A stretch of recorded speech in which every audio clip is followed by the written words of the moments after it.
Bismillahirrahmanirrahim. Faslun tahrumus sholatu allati laisa laha sababun mutaqaddimun wala muqarrinun fi khamsati awqatin.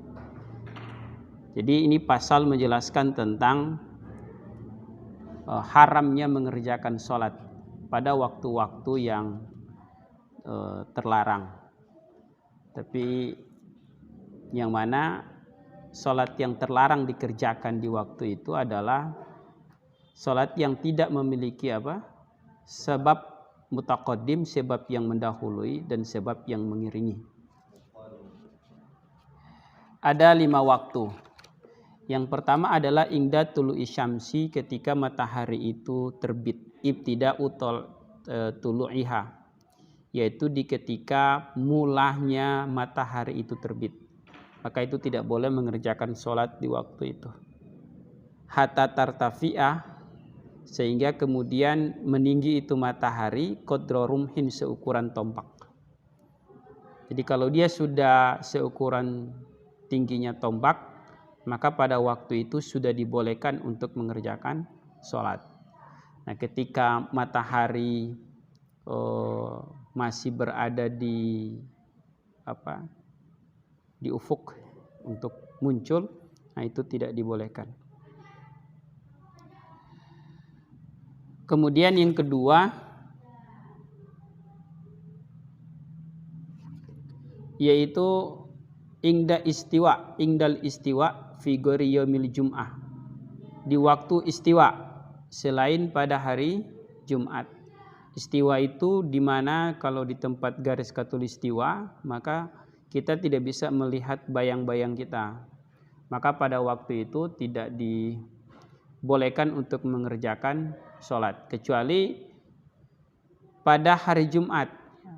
Pada hari Jumat itu dibolehkan mengerjakan sholat apapun itu, sholat sunnah di waktu istiwa, itu tidak mengapa.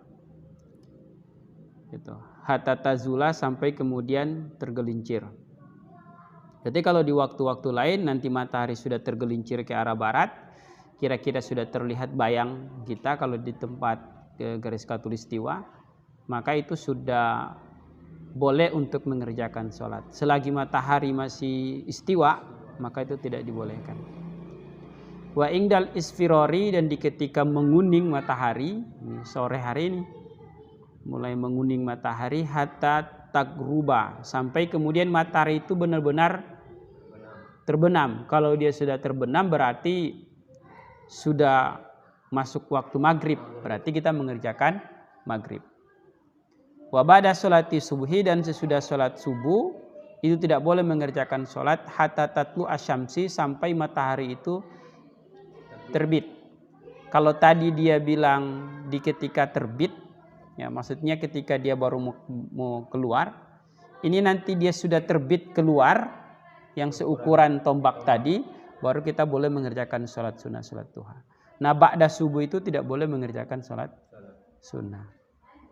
Walaupun tadi saya baca di Fathul Bari itu di jilid 3 tentang waktu sholat yang terlarang, Rasul pernah mengerjakan ba'da subuh, tapi bukan ba'da subuh sebenarnya. Jadi ada sholat sunnah yang ketinggalan, kayak qobliyah, macam qobliyah itu qobliyah subuh. Kemudian Rasul mengerjakannya seusai sholat subuh dan dilihat oleh sahabat. Jadi ada perdebatan, satu ketika Umar melarang orang yang melaksanakan sholat ba'da subuh.